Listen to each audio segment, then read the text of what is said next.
लूका का सुसमाचार अध्याय 13 वचन 22 से लेकर 24 तक मैं पढ़ रही हूँ। ध्यान देकर सुनो।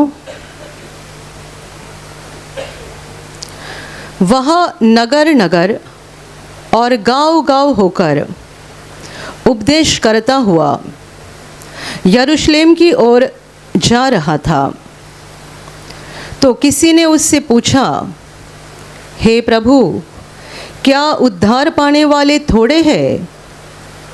उसने उनसे कहा, सकेत द्वार से प्रवेश करने का यत्न करो, क्योंकि मैं तुमसे कहता हूँ कि बहुत से प्रवेश करना चाहेंगे और न कर सकेंगे। Hallelujah, hallelujah, hallelujah, hallelujah, hallelujah.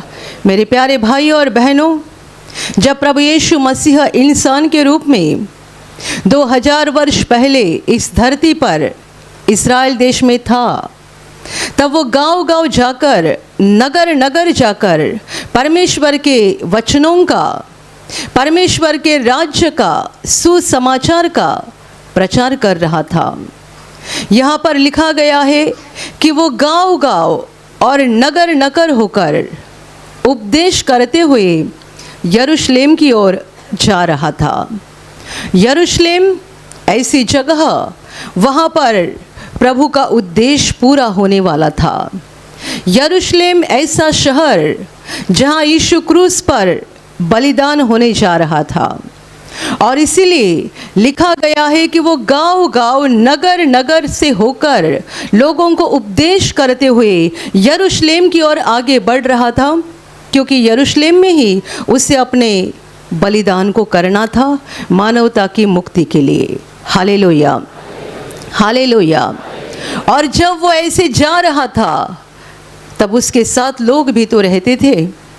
तो उनमें से किसी ने उससे सवाल किया, पूछा, हे प्रभु, क्या उद्धार पाने वाले थोड़े हैं? उद्धार अर्थात पापों की क्षमा और अनंत जीवन में प्रवेश करना। इस मनुष्य का सवाल था। शायद उस समय ऐसी परिस्थिति होगी कि यीशु के पीछे चलने वाले थोड़े लोग हो सकते हैं।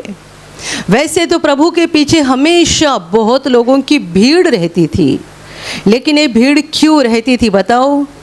चंगाई पाने के लिए, छुटकारा पाने के लिए, आशीर्वाद पाने के लिए लोग यीशु के पास आते थे। उन्हें यीशु की ये पहचान थी कि वो बीमारी को निकाल देता है, दुष्ट आत्मा को निकाल देता है, हमें बंधन से आज़ाद कर देता है। और इसलिए लोग खुद भी आते थे और उनके बीमारों को भी साथ लेकर आते थे। लेकिन जब प्रभु वचन सुनाता था, बहुत थोड़े ही लोगों ने विश्वास किया कि ये मसीहा है, ये उद्धार करता है। ज़्यादा लोग उसे एक भविष्यवक्ता मानते थे, चंगाई करने वाला, चमत्कार करने वाला, अद्भुत काम करने वाला, बस इतना ही मानते थे। लेकिन ये मसीहा है, ये परमेश्वर का पुत्र है, ये उद्धार करता है, इस बात पर थोड़े ही लोग विश्वास किया करते थे।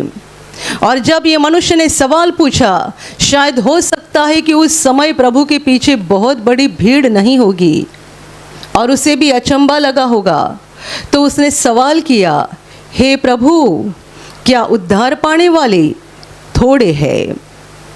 प्रभु उसे हाँ या ना इसमें जवाब नहीं दे रहा है, परंतु अलग जवाब दे रहा है। ये नहीं बोलता प्रभु कि हाँ थोड़े है, नहीं ज़्यादा है, हाँ नहीं, ना नहीं। प्रभु का जवाब देखो। प्रभु कहता है, जब इसका सवाल है उद्धार पाने वाले थोड़े हैं क्या, प्रभु का जवाब ये है, सक्के द्वार से अंदर जाने का यत्न करो। सक्के द्वार, ये स्वर्ग का दरवाज़ा, उद्धार का दरवाज़ा सकेत है, उसमें से अंदर जाने का यत्न करो, क्योंकि बहुत से हैं जो जाना चाहते हैं लेकिन नहीं जा पाएंगे। Hallelujah, hallelujah, hallelujah. ये जवाब काफ़ी है इस मनुष्य ने जो भी पूछा उसे समझने के लिए। सके द्वार से अंदर जाने का यत्न करो, क्योंकि बहुत से हैं जो जाना चाहेंगे लेकिन नहीं जा पाएंगे। मेरे प्यारे भाई और बहनों, हर मनुष्य के लिए उद्धार बहुत ज़रूरी है, लेकिन ये उद्धार पाने का जो दरवाज़ा है ये सके दरवाज़ा है, नैरो गेट है, छोटा दरवाज़ा। उसमें से अंदर जाना बहुत कठिन बात है। विनाश की ओर जाने वाला दरवाज़ा बहुत चौड़ा है और उसमें से अंदर जाना कोई कठिन बात नहीं, बहुत आसान बात है। यीशु बता रहा है यत्न करो। उद्धार पाने वाले लोग बहुत है या थोड़े हैं, ये जानने की कोशिश मत करो तुम्हारा उद्धार हो जाएगा या नहीं, ये पहले देखो। अपने आप को बचाओ, पूरा संसार बचेगा या नहीं बचेगा, इस सोच में बैठोगे तो खुद का भी उद्धार खो बैठोगे। पहला अपना देखो, क्योंकि हर मनुष्य के लिए ये परीक्षा का सामना करना है। उन्हें सके दरवाजे से अंदर जाना है, जो बहुत कठिन बात है, और उस दरवाजे से अंदर जाना बहुत लोग चाहेंगे। ये मैं नहीं, उद्धारकर्ता खुद बता रहा है, बचाने वाला खुद बता रहा है, पूरे संसार का स्वामी खुद बता रहा है कि बहुत से हैं जो अंदर जाना चाहेंगे लेकिन नहीं जा पाएंगे। Hallelujah, hallelujah, hallelujah. इस प्रभु के वचन के द्वारा हमें इस बात के ऊपर बड़ी गंभीरता से सोचना चाहिए कि हमें उद्धार को पाने के लिए और उसमें बनाए रखने के लिए कितनी ज़्यादा मेहनत करनी ज़रूरी बात है। मेहनत, हम मेहनत करना, प्रयत्न करना, कोशिश करना जानते हैं, लेकिन ये सारी बातें हम भौतिक चीज़ों के बारे में या शारीरिक चीज़ों के बारे में करते हैं।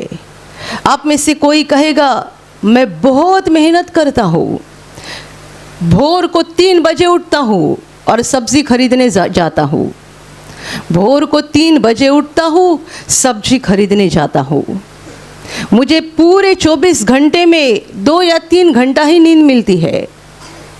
कोई मछली बेचने का काम कर रहा है, वो कहेगा मैं तो रात को 1 बजे उठकर जाता हूँ। बहुत मेहनत करते हैं ना। कोई पढ़ाई करता है, वो कहेगा मैं भोर को 4 बजे उठ के पढ़ाई करता हूँ। कोई बहन कहेगी मुझे घर में पति बच्चों के लिए टिफ़िन बनाना होता है, तो हर दिन सुबह 4 बजे मेरा दिन शुरू होता है, तब से लेकर दिन भर में मेहनत मेहनत मेहनत मेहनत करती हूँ। इसमें कोई बड़ी बात नहीं है, संसार इसको जानता है।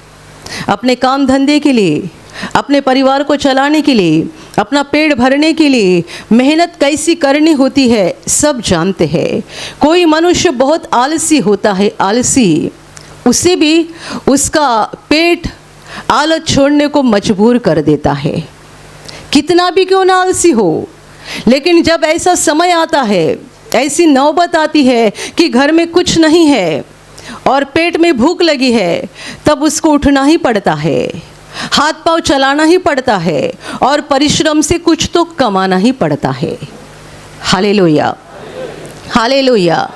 ये शरीर के लिए मेहनत है और ये हर कोई जानता है, हर कोई।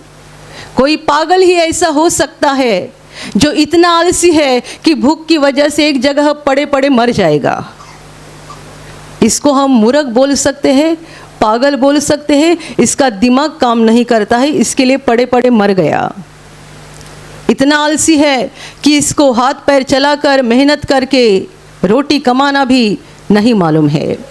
लेकिन संसार में ऐसे लोग नहीं है, कितना भी क्यों ना आलसी हो, लेकिन जब ऐसी नौबत आती है तब उठता है और हाथ पैर हिलाकर काम तो करता है। थोड़ा क्यों ना करेगा, लेकिन करेगा। शरीर की मेहनत सब जानते हैं। यीशु हमें उद्धार को प्राप्त करने के लिए यत्न करने के लिए बता रहा है। उद्धार को हासिल करने के लिए, उद्धार को प्राप्त करने के लिए, यीशु पर विश्वास करने के बाद, यीशु को मसीहा प्रभु के रूप में ग्रहण करने के बाद हमें पापों की क्षमा प्राप्त होती है। हमारा सफ़र अनंत जीवन की ओर शुरू हो जाता है। लेकिन इतने में सारी बातें खत्म नहीं होती। एक बार किसी ने यीशु पर विश्वास किया तो ये मत कहो मैंने सब कुछ हासिल किया, मैंने प्राप्त किया। प्रभु का बहुत बड़ा चेला पौलुस भी बता रहा था, मैं नहीं कहूँगा कि मैंने अभी सब कुछ प्राप्त कर लिया है, नहीं, मैं दौड़ रहा हूँ, उस चीज़ को पाने के लिए मैं कोशिश कर रहा हूँ, यत्न कर रहा हूँ। कौन बोल रहा है? प्रभु का बड़ा चेला, जिसने मरे हुए को जिंदा किया, लंगड़े को यीशु के नाम से चलता किया, जो पूरा ही पूरा पवित्र आत्मा से भरा हुआ था, सामर्थ से भरा हुआ था, स्वर्ग का बहुत बड़ा ज्ञान उसे प्राप्त हो गया था। और ये बता रहा है कि मैं नहीं कहूँगा कि मैंने अभी सब हासिल कर लिया है। Hallelujah, hallelujah, hallelujah. कोई कहेगा मैंने यीशु पर विश्वास करके 10 साल हो गए, अभी मुझे किसी बात की चिंता नहीं है, मुझे मालूम है मैं अंत तक विश्वास में रहूँगा और मैं स्वर्ग में जाऊँगा। कोई कहेगा मुझे तो 25 साल हो गए, 25 साल से मैं हालेलुया कर रहा हूँ, 25 साल से तालियां बजाकर गाना गा रहा हूँ, 25 साल से बाइबल पढ़ रहा हूँ, मुझे 25 साल हो गए, अभी मैं बिंदास हूँ। पौलुस भी बिंदास नहीं था, तो आप बिंदास हो रहे हैं क्या? यीशु बता रहा है सक्के द्वार से अंदर जाने का यत्न करो। बहुत से हैं जो जाना चाहेंगे लेकिन नहीं जा पाएंगे। आपको पता है उद्धार पाना आसान बात है और कठिन बात भी है। यीशु पर विश्वास करके हम अपने पापों की क्षमा पाते हैं।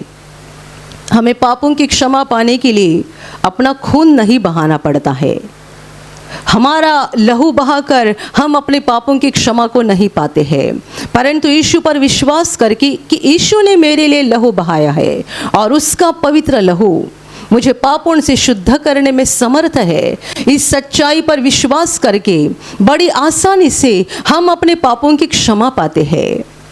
लेकिन इस उद्धार को बनाए रखना और जब तक धरती पर हम जीवित हैं, उस हर पल, हर क्षण और हमारी जिंदगी के अंतिम सांस तक विश्वास में बने रहना बहुत कठिन बात है।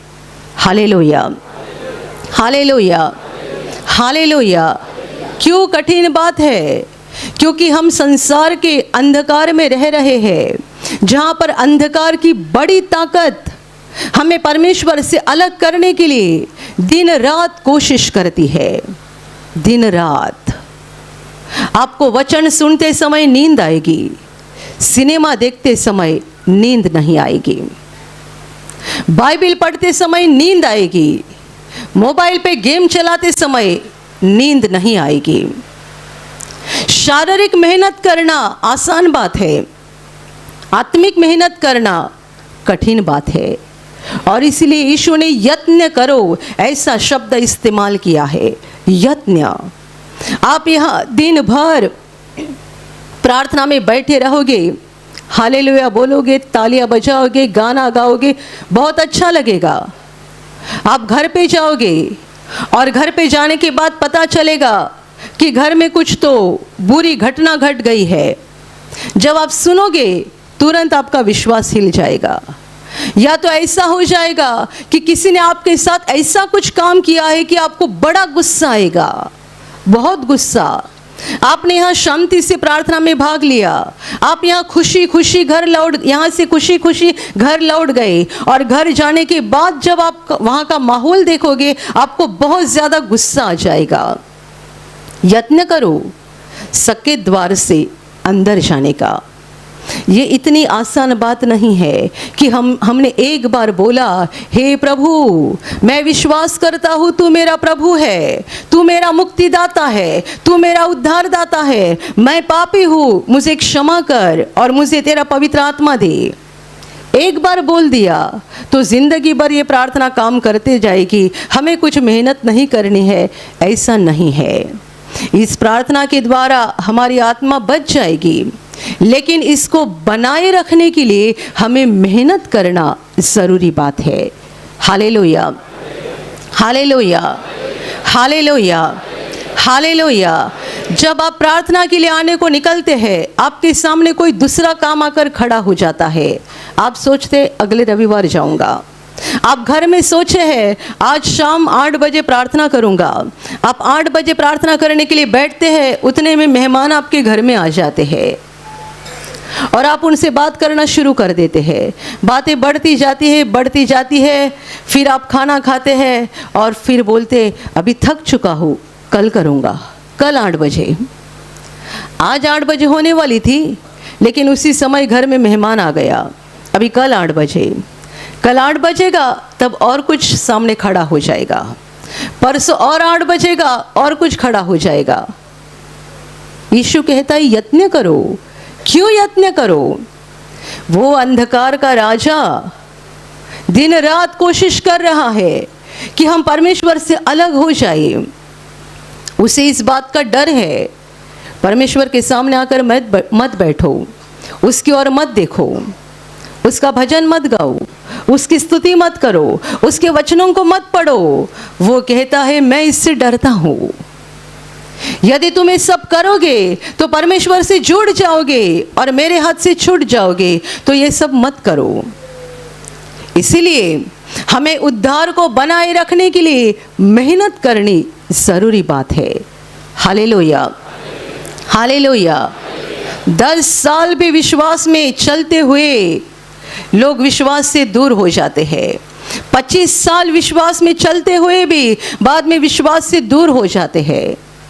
वो दुष्ट ताकत लगाता है, तरह तरह की योजना बनाता है और हम फंस जाते हैं।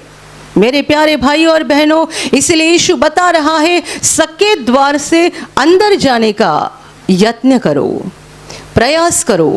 बहुत ज़रूरी बात है कि हमें परमेश्वर के राज्य में अपने आप को बनाए रखने के लिए और अंत में उस अनंत जीवन में पहुंचने के लिए बहुत ज़्यादा मेहनत करना ज़रूरी है। Hallelujah, hallelujah, hallelujah. आप में से कितने सारे लोग बड़े दूर दूर से यहाँ पर आते हैं। कई भाई बहनें नियमित रूप से आते हैं। आप क्या कर रहे हैं?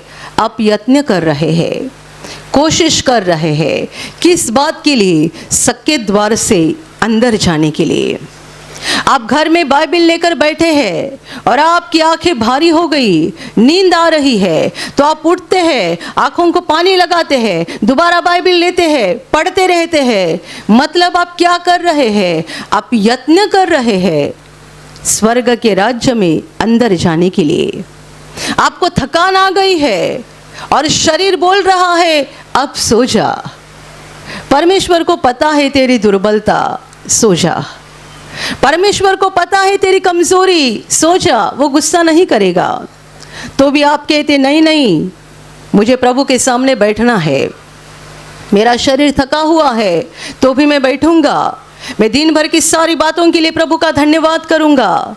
मैं अपने जीवन के लिए प्रभु की आशीष मांगूंगा। मैं अपने परिवार के लिए प्रभु के पास प्रार्थना करूंगा। और ऐसे थके हुए हालत में भी आप प्रभु के सामने बैठते हो और प्रार्थना करते हो।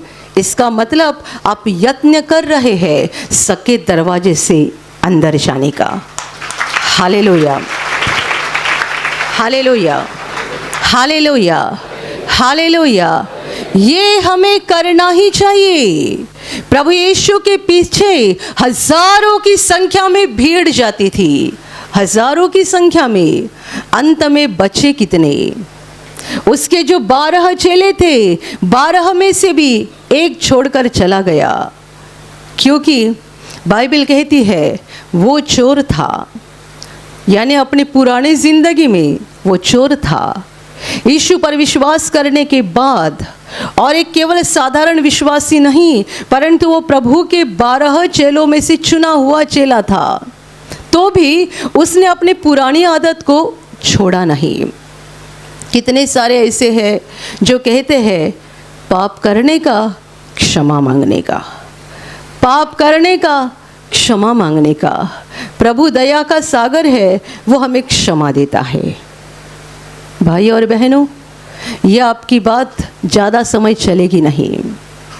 पाप करो, क्षमा मांगो, पाप करो, क्षमा मांगो। जानबूझकर आप पाप करते हैं, जानबूझकर आप गलत काम करते हैं, जानबूझकर सारे बुरे काम करते जो परमेश्वर को पसंद नहीं है, और ये सोचते हैं प्रभु के सामने आने का, पश्चाताप करने का, क्षमा मांगने का। प्रभु क्षमा करता है, प्रभु दया का सागर है, लेकिन प्रभु न्यायाधीश है। वो न्याय करता है और किसी पर अन्याय नहीं करता।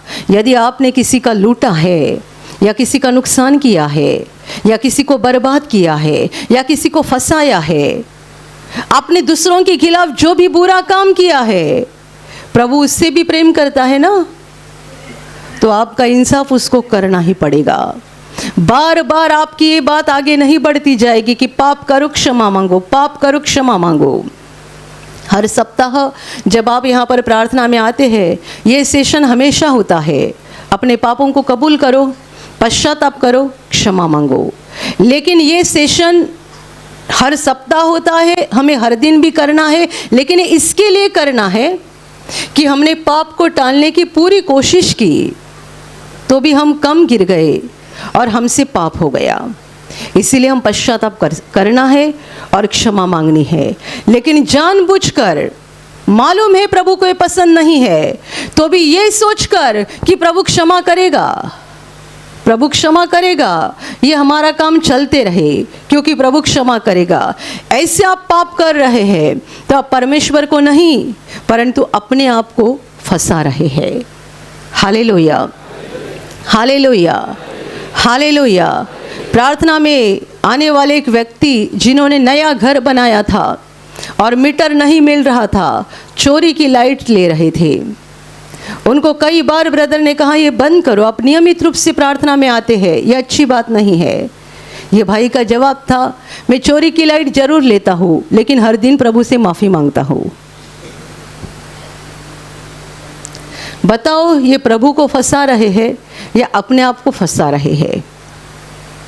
मैं चोरी की लाइट जरूर लेता हूँ लेकिन हर दिन सुबह जब प्रार्थना में बैठता हूँ प्रभु के पास माफ़ी मांगता हूँ।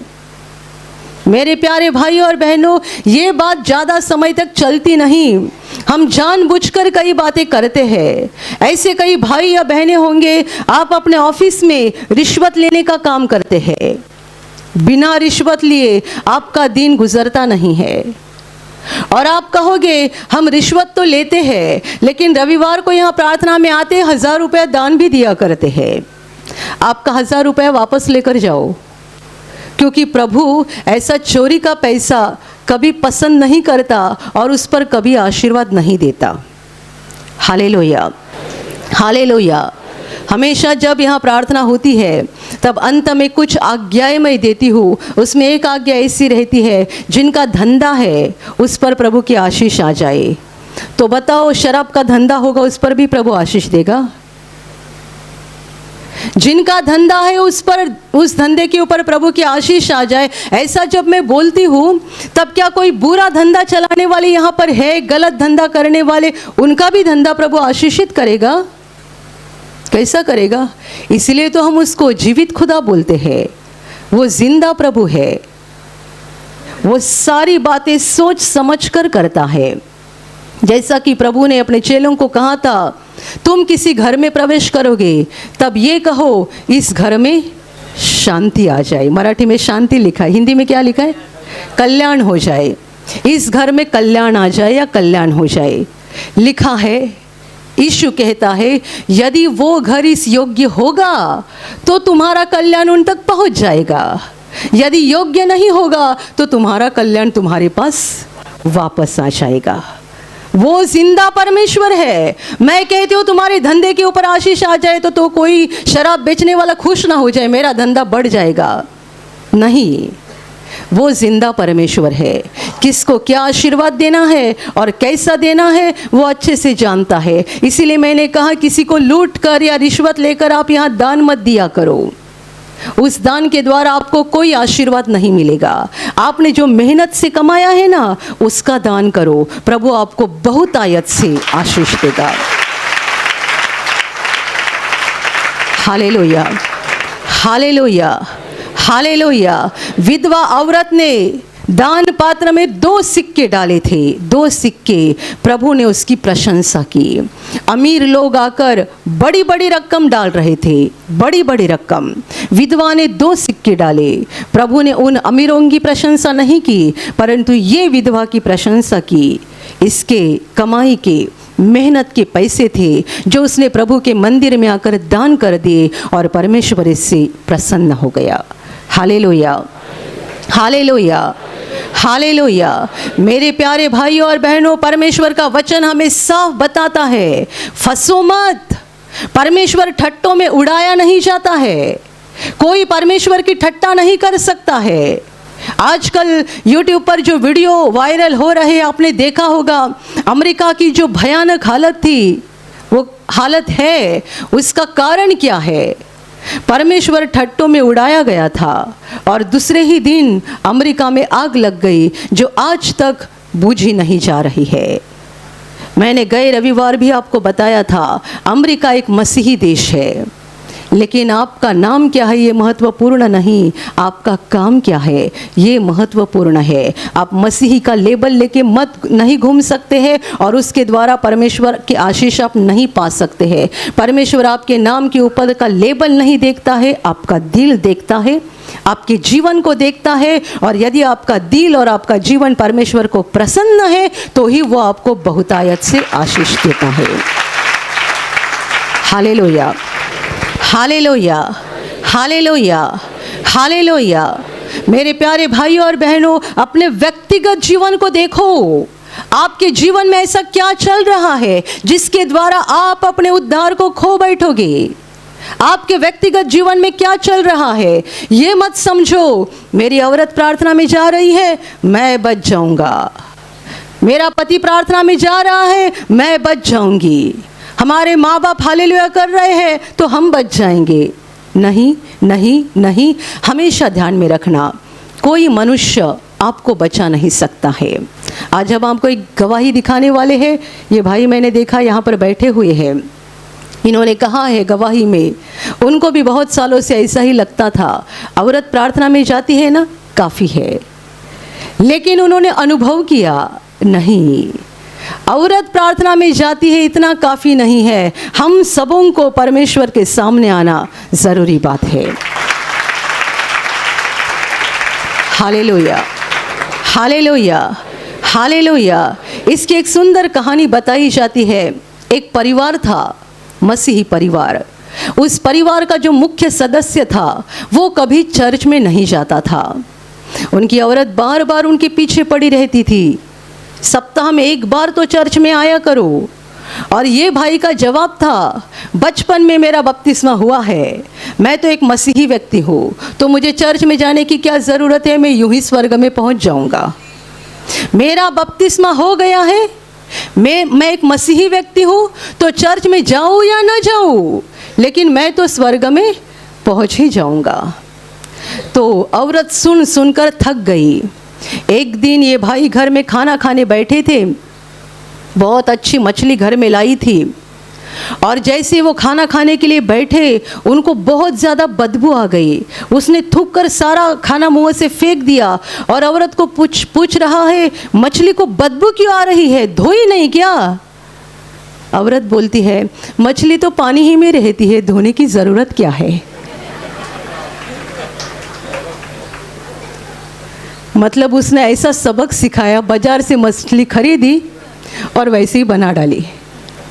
पति पूछता है, धोई नहीं क्या? तो औरत का जवाब है, बुद्धिमानी औरत है, मछली तो दिन रात पानी में ही रहती है, तो आखिर धोने की ज़रूरत क्या है। इसको सबक सिखाने के लिए जो बोलता है, मैं तो मसीही व्यक्ति हूँ, मुझे चर्च जाने की क्या ज़रूरत है, मैं तो यूं ही स्वर्ग में पहुँच जाऊँगा। Hallelujah, hallelujah, hallelujah. तो कोई बहन ऐसा मत समझे कि मेरे पति के धार्मिकता से मैं स्वर्ग में पहुंचूंगी, या कोई पति ये ना समझे मैं तो शराब पीता हूँ, गुटखा खाता हूँ, लेकिन मेरी औरत तो बहुत सभ्य है, तो उसकी धार्मिकता से मैं स्वर्ग में जाऊंगा। नहीं, नहीं, ये कोई बैंक में रखा हुआ पैसा नहीं। आप मर जाएंगे तो आपके बच्चे इस्तेमाल करेंगे। जो मर जाएगा वो अपनी धार्मिकता अपने साथ लेकर जाएगा। आपकी पत्नी उसकी धार्मिकता उसके साथ लेकर जाएगी, आपके बच्चे उनकी धार्मिकता उनके साथ लेकर जाएंगे। कोई प्रार्थना में आता है शराब छूटी नहीं है और इस बात के कारण बिंदास है कि मैं चाहे कैसा भी क्यों ना हो, मेरी औरत तो अच्छी है, वो तो बहुत प्रार्थना करती है, वो तो बहुत धर्मी है, उसकी धार्मिकता से मैं बच जाऊंगा। आप अपने आप को फंसा रहे हो। हर मनुष्य के पास, पहली बात, हम में से किसी के पास खुद की धार्मिकता नहीं है। हम सब पापी है। हमारे पास जो भी धार्मिकता है यीशु की है। वो पवित्र था और उसने हमारे पापों को उठाया, वो हमारे लिए बलिदान हो गया, इसलिए उस पर विश्वास करने वालों को यीशु की धार्मिकता प्राप्त होती है।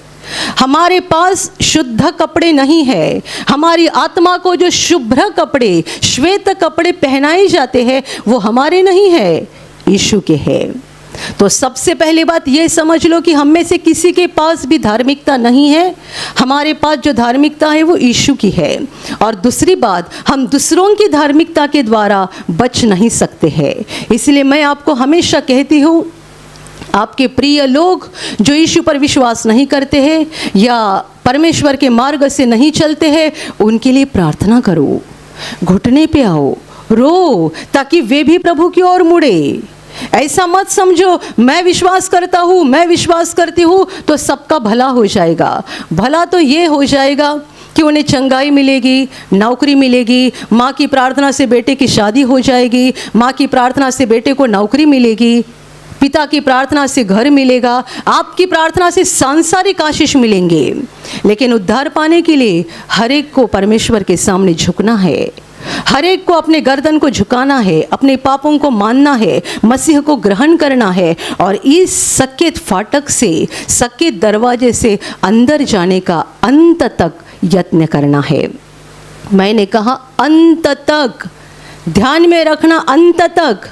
आपकी जिंदगी कितनी है, मेरी जिंदगी कितनी है, हम नहीं जानते, लेकिन जब तक हम धरती पर जीवित है हमें कोशिश करते रहना है, करते रहना है, करते रहना है कि हम अनंत जीवन के दरवाजे से अंदर जाए और उस पर चलते रहे, चलते रहे, चलते रहे। ऐसा ना हो जाए कि हम बिंदास हो जाए, मूर्ख बने और इस दरवाजे से अंदर जा नहीं पाएंगे, या तो जाने के बाद ठोकर खाएंगे और गिर जाएंगे, अपना विनाश कर लेंगे। Hallelujah, hallelujah. यीशु ने कहा है सके दरवाजे से अंदर जाने का यत्न करो। आगे का वचन बहुत भयानक है। बहुत से हैं जो जाना चाहेंगे लेकिन नहीं जा पाएंगे। इस वचन में आपका प्रवेश ना हो, हमारा प्रवेश ना हो। बहुत से है, ये कौन लोग हैं? बहुत से जो स्वर्ग में जाने की कोशिश करेंगे लेकिन अंदर नहीं जा पाएंगे। हम उनकी तरह नहीं बनना है जो बाहर से अपनी धार्मिकता दिखाते हैं, अंदर से परमेश्वर के लिए उनके हृदय में कोई जगह नहीं होती है। Hallelujah, hallelujah, hallelujah, hallelujah. आपका कपड़ा कितना अच्छा है ये महत्वपूर्ण नहीं, आपका दिल कैसा है ये महत्वपूर्ण है। कितने सारे लोग कपड़ा अच्छा अच्छा पहनते हैं, लेकिन आपका कपड़ा पहनने से आपका काम नहीं बदल सकता है। अपने दिल को बदलने की ज़रूरत है और अंत तक प्रयास करो कि हम किसी भी हालत में बिना ठोकर खाए, बिना फंसे परमेश्वर के राज्य में आगे बढ़ते जाए। मेहनत करो। ये दुनिया का अंत का समय है। हम 2025 में है, बहुत थोड़ा समय बच गया है। ध्यान से सुनना, बहुत थोड़ा समय बच गया है और इसीलिए अपनी आत्मा में नींद मत लेना।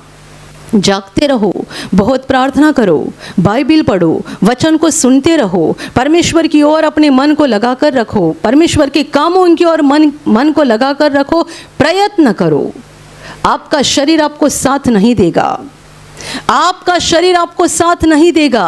हमारा शरीर हमें आत्मिक बातों में साथ नहीं देता है। आप सुबह जल्दी उठना चाहोगे, शरीर आपको साथ नहीं देगा।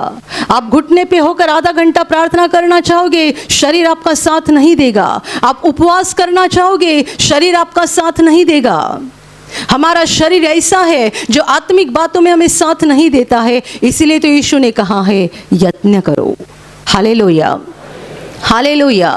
मेहनत करो और अपने मेहनत के द्वारा, परिश्रम के द्वारा परमेश्वर के राज्य में बने रहो, आगे बढ़ते जाओ, ताकि एक दिन हम स्वर्ग के अनंत जीवन में पहुंच जाए। Hallelujah, hallelujah, hallelujah. और अभी प्रार्थना करने का समय है। आप विश्वास करो कि एक पल में प्रभु यीशु आपको छूकर चंगाई देगा।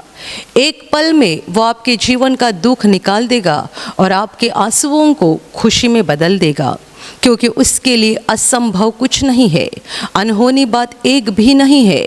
प्रभु यीशु आज भी जिंदा है।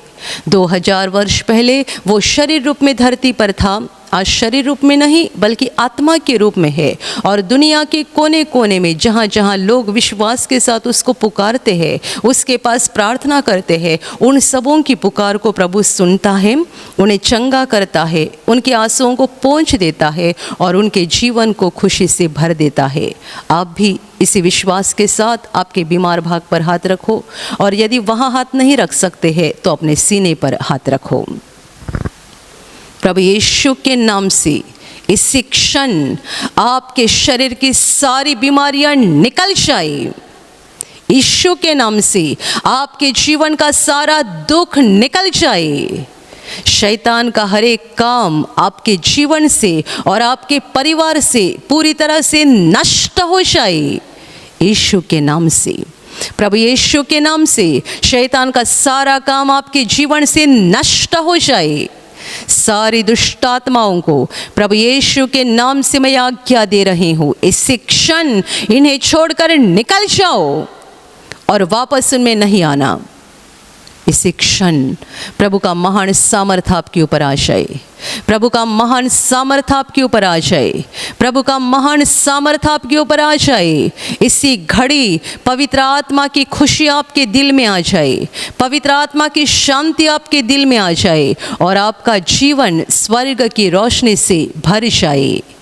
आमीन।